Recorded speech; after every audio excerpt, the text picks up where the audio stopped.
Shalom, shalom, je vous salue dans le nom précieux de Jésus-Christ, notre Seigneur et notre Sauveur, le seul et l'unique. Je viens encore ici, votre frère, le frère Kader, je viens dans une autre émission. Et cette émission, c'est la dernière partie de la Bible. Ne serait-ce que de moi, pour l'instant, c'est la dernière partie. Et nous allons continuer sur qui est Christ et pourquoi Christ, l'objectif de Christ. Donc ici, je vais parler de la Bible et ceci c'est le 5.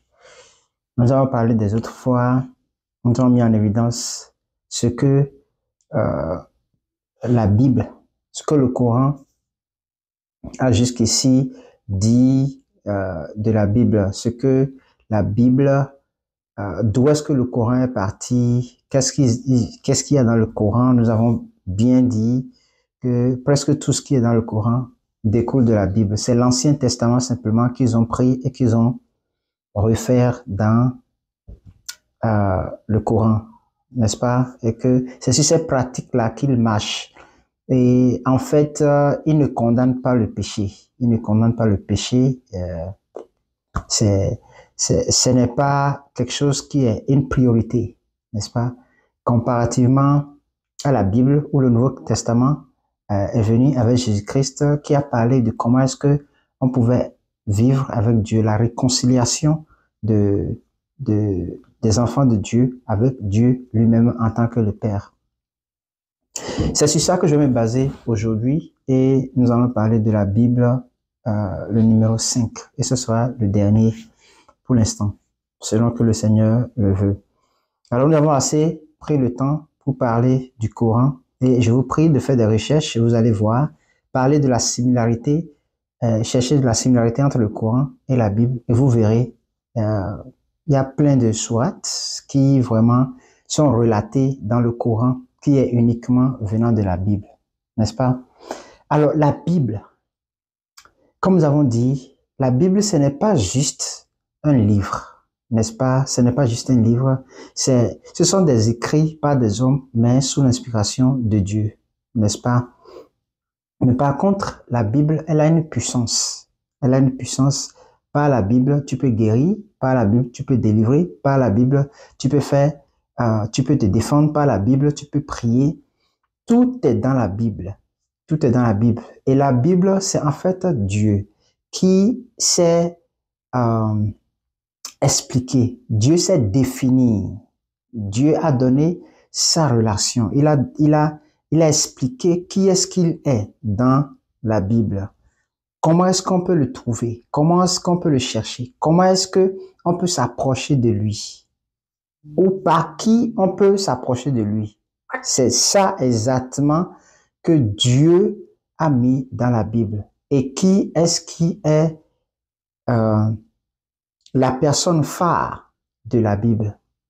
C'est Jésus-Christ, n'est-ce pas? C'est lui qui nous a donné le style de vie, le chemin que nous devons prendre pour aller vers le Seigneur, n'est-ce pas? Et j'avoue ici, je dis ici clairement que sans Jésus-Christ, il n'y aurait pas de salut. Sans Jésus-Christ, il n'y aurait pas de sauveur. Tous les prophètes qui sont passés, tous ceux qui sont passés après Jésus-Christ, avant Jésus-Christ, d'abord avant Jésus-Christ, ce sont ceux qui ont aplani le sentier, qui ont préparé le chemin du Seigneur. Ceux qui sont venus après, ce sont la plupart, et même presque tous, si ce n'est pas la Bible, si ce n'est pas prêcher Jésus-Christ, si ce n'est pas parler Jésus-Christ est le chemin, la vie et la vérité, est le seul et l'unique intermédiaire entre Dieu et nous les hommes. Si ce n'est pas ça, c'est que tu n'es pas sur le chemin de Dieu. Et j'avoue ici que la Bible n'a pas été faite pour Dieu, mais elle a été faite pour les hommes. La Bible n'a pas été faite pour Dieu, elle a été faite pour les hommes. La Bible n'a pas été faite pour Dieu, mais elle a été faite pour les hommes. Pour que les hommes puissent connaître le chemin qui amène vers Dieu, se rapprocher de Dieu. Aujourd'hui, les gens parlent de je n'ai pas besoin de Dieu, j'ai du travail, j'ai la vie, j'ai tout ça. Non, ce n'est pas ça. La Bible, comme je l'ai dit, Jésus-Christ qui est la parole de Dieu, révélée en chair et en os, qui nous a laissé sa parole, lui, Jésus-Christ, a vécu sur la terre et nous avons vu comment est-ce qu'il a marché avec les hommes, comment est-ce qu'il a appris aux hommes, tu vois, comment il faut aimer son prochain. Un pécheur, quelqu'un qui pêche, tu ne vas pas le condamner. Comment est-ce qu'il faut que tu t'approches de la personne? Comment est-ce que tu lui donnes d'abord l'amour avant de l'amener vers toi? C'est ça, Jésus-Christ, tu vois. Tu ne condamnes pas, tu ne juges pas, tu n'indexes pas, tu ne critiques pas, mais au contraire, tu vois que la personne n'est pas sur le bon chemin, tu l'amènes sur le bon chemin. La personne est dans les ténèbres, tu l'amènes à la lumière. Et la Bible, elle est puissante. Elle est puissante. Quand tu es un enfant de Dieu qui a reçu Christ comme Seigneur et Sauveur et qui marche dans la foi, qui croit en Jésus-Christ, n'est-ce pas? Il n'y a pas cet esprit-là, il n'y a pas cette personne-là qui peut quoi que ce soit contre toi. Parce que si tu as une relation avec Jésus-Christ, avec la parole de Dieu, tu essaies de marcher comme Dieu veut que tu marches, le reste, c'est la peur. Sinon, il n'y a rien qui peut contre toi. Rien du tout. Et c'est ça la puissance du nom de Jésus-Christ. On dit à la mention du nom de Jésus-Christ, toute langue, toute personne sur cette terre, toute race, catégorie confondue, quelle que soit la langue que tu parles, doivent s'agenouiller, doivent se soumettre au nom de Jésus-Christ. Parce que ce nom, c'est pour ça que tu ne peux pas prononcer ce nom auprès d'un sorcier. Il doit tomber parce que ce n'est pas simplement un nom. Le nom de Jésus-Christ. Les francs-maçons, Illuminati, tous ces gens, ils ne peuvent pas prononcer ce nom parce que ce n'est pas un nom qui est donné à n'importe qui. Seulement ceux à qui Dieu veut le révéler. C'est ce que la Bible dit. Et si Dieu te révèle ce nom, c'est-à-dire tu comprends, tu connais, tu sais ce que c'est que le nom de Jésus-Christ, je te garantis que ce nom, ça marche toujours et partout. Toujours et partout. C'est pour ça qu'il est dit quelque part dans le psaume, quand je marche dans la vallée de l'ombre de la mort, je ne crains aucun mal. Pourquoi? Parce que Jésus-Christ, le nom de Jésus-Christ, je l'ai en moi, dans mon cœur arraché, et puis j'ai la parole de Dieu qui suit avec. Donc quand je déclare quelque chose, quand je prends autorité sur quelque chose, c'est sous mon autorité que ça doit passer, au nom de Jésus-Christ. Au nom de Jésus-Christ, pas un autre nom, c'est Jésus-Christ ou rien.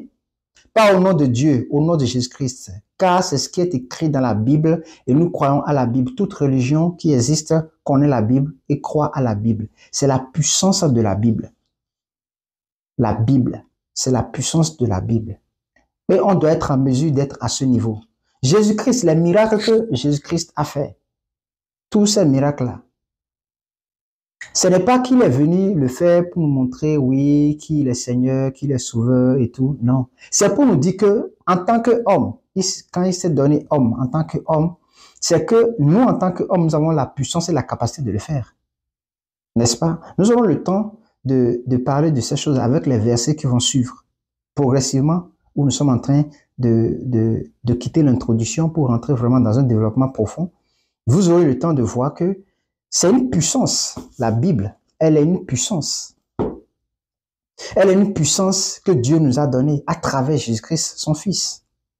Maintenant, les gens disent que Jésus se fait Dieu. Les gens n'acceptent pas. Même les chrétiens n'acceptent pas que Jésus est Dieu. Alors, dites-moi, qui est-ce qui peut s'asseoir à la droite de Dieu? Le Père. Qui est-ce qui peut s'asseoir? Qui est-ce qui peut s'asseoir à la droite d'un roi? Un roi. Qui est-ce qui peut s'asseoir à côté? Si ce n'est pas son fils, si ce n'est pas l'héritier, si ce n'est pas le successeur. Il y a des choses, quand on veut parler, il faut d'abord connaître la Bible. La plupart, j'ai compris que quand tu n'as pas la connaissance de la Bible, même la simple connaissance de lire la Bible, avant même que tu aies la révélation de Dieu, il y a des choses que tu ne peux pas comprendre. C'est pour ça que il est vraiment très grave de dire des choses sur Jésus-Christ, de dire des choses par rapport à la Bible sans l'avoir connu. Si tu ne sais pas, tu te tais. Tu te tais. Tu te tais. N'est-ce pas? Bon, je vais m'arrêter ici. Je viens ici clôturer par rapport à la Bible. Nous aurons le temps de parler de long en large de la Bible. Il y a des versets très intéressants, puissants, que nous allons développer ici. Nous allons parler vraiment de la véracité, de la racine de Jésus-Christ. Amen. Shalom chez vous. Je vous salue. Que le Seigneur vous bénisse.